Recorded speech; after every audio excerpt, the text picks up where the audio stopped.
Should Luka now get MVP consideration? Stephen A., what do you think? I don't think we have a choice. I think this dude is electrifying. He's a scoring sensation. He's a superstar in this league.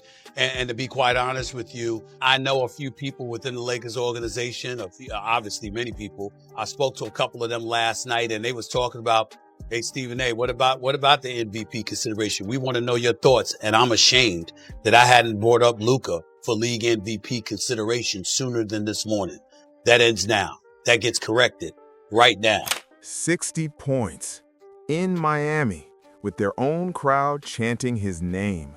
Let that hit you. March 19th, 14.8 seconds left. Luka walks to the free throw line needing one make to reach 60. The Heat crowd, an away crowd, starts chanting MVP for the man torching them. That's not a basketball moment, that's a statement. 33.6 points per game, league scoring leader, third seed in the West, playing next to his childhood idol. But here's the crazy part. This version of Luka was never supposed to exist. When Luka Doncic came to the NBA in 2018, he wasn't your average 19-year-old. This kid had already owned Europe. Real Madrid MVP at 18, EuroLeague champion at 19. Atlanta picked him third and immediately traded him to Dallas. Some called it a gamble. They had no idea. Rookie year, 21 points, 8 rebounds, 6 assists. Rookie of the year. He wasn't adjusting to the NBA, he was running it. But the whispers started fast. Imagine if he ever gets in shape. What if he actually tried on defense? And those whispers, they weren't wrong. Luka carried extra weight, looked slow in transition. Opponents hunted him in the playoffs. Defense was his weak spot. And unlike Westbrook, he couldn't just explode past people with pure speed. His game was all skill. But he kept producing anyway.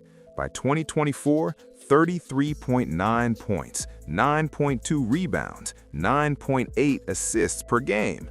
Numbers that screamed MVP. He finished third. Then came the finals, Dallas versus Boston. Luka averaged 29 points, 9 rebounds, 6 assists, one of the greatest finals runs ever, and lost in 5. ESPN ran segments on his conditioning. Analysts said the Celtics broke him. The narrative got brutal fast. Luka can fill up a stat sheet, but Luka can't win it all. Brilliant but flawed, generational but incomplete, close to greatness, never quite there. Then February 2nd, 2025 happened. Out of nowhere, Dallas trades Luka Doncic to the Lakers for Anthony Davis. Mid-season, the franchise player, the guy who just took them to the finals, gone. Like a role player who wasn't working out. First time ever, 2 reigning All-NBA players were swapped mid-season. One of the biggest trades in NBA history. And Luka, he wasn't told until it was done. A 25-year-old superstar, 28 points per game, coming off a historic finals, finds out he's been traded after the paperwork is signed. When they asked the GM why, Nico Harrison gave 4 words: defense wins championships. Translation, we don't believe in you, we're moving on. The disrespect didn't stop there. MVP voting came around, still nothing. Tatum had his ring, SGA kept climbing, Giannis had MVPs and a championship. Jokic had 3 MVPs in 4 years. Every conversation about Luka ended the same way. He's incredible, but summer 2025, the noise is deafening, the doubts feel permanent, and then something inside Luka snapped. He heard all of it, every conditioning joke, every defensive breakdown clip, every analyst saying he'd never figure it out. That August, he signed a 3-year, $165 million extension with the Lakers.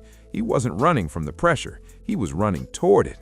The work started before anyone was watching. Conditioning specialists, nutrition coaches, twice-a-day workouts 6 days a week, core strength, lateral quickness, explosiveness, then film study, hours breaking down elite two-way players, learning rotations, training himself to be a weapon on both ends.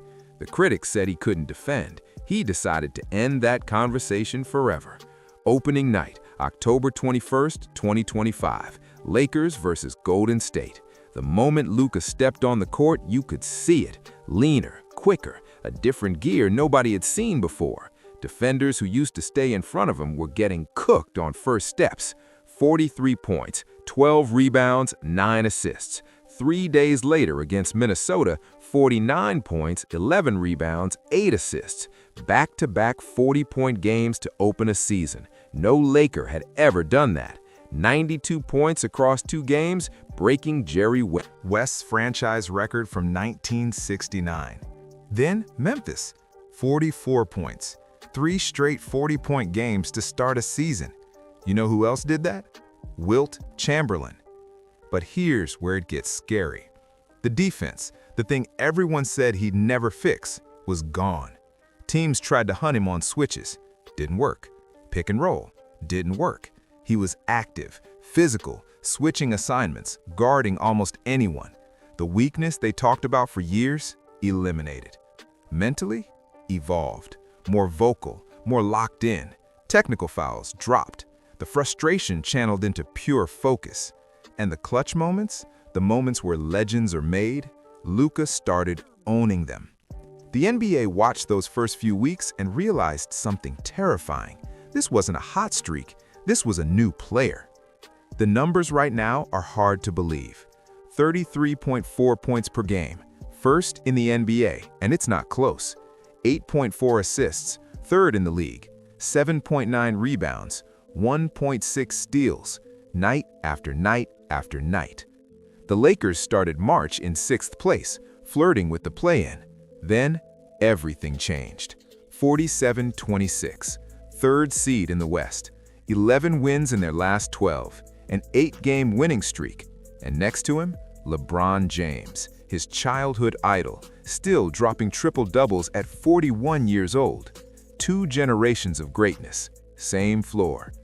During that 8-game streak, Luka averaged over 40 points per game, 10 straight games with 30-plus, a 51-point explosion, multiple 40-point nights. And then came Miami. March 19th, second night of a back-to-back. The Lakers didn't even get to their hotel until after 5 a.m. Every reason to come out flat. The Heat jumped on them fast, up 15 in the first half, shooting 63% from the floor. Miami was feeling it. Then Luka decided the game was over. 3 straight threes to open the third quarter. Lakers take the lead, and he just kept going. Impossible shot after impossible shot. Heat defenders scrambling, the crowd going quiet. Final line, 60 points, 18 of 30 from the field, 9 of 17 from 3, 7 rebounds, 5 steals, 3 assists. Most points ever scored against the Miami Heat in franchise history. Broke James Harden's record from 2019. First Laker to score 60 since Kobe Bryant's final game, April 13, 2016. Nearly a decade later, Luka matched it. And that moment at the free throw line, 14.8 seconds left, needing 1 make for 60. He misses the first, steps back, smiles, drains the second. 60 points in their building with their fans chanting his name. The MVP case? It writes itself now. 4-time Western Conference Player of the Week this season. Odds jumped from plus 6,500 to plus 1,000 in weeks. Number 2 on the MVP ladder, behind only SGA. His coach, JJ Redick, said it straight. He's playing as well as anyone in basketball. And that defense everyone said would never come? The Lakers' defensive rating has improved dramatically with his engagement. He's not just dropping 40, he's getting stops, forcing turnovers, playing both ends like his career depends on it. Elite offense was always there, everyone knew that. But elite offense plus elite two-way impact, that's the formula that breaks basketball. Teams have tried everything, double teams, physical defense, switching schemes. Nothing works. There is no answer. Here's the scariest part. He's only 27 years old. This isn't his peak. This is the beginning of his prime. The conditioning questions? Gone. The defensive criticism? Gone. The trade that told the whole world his own team didn't believe in him turned into fuel. We are watching a legacy being built in real time. The NBA feared this version of Luka Doncic. Now, they have to live with it. Drop a comment. Is Luka already the best player in the NBA? Hit subscribe. The NBA's worst nightmare is here, and he is just getting started.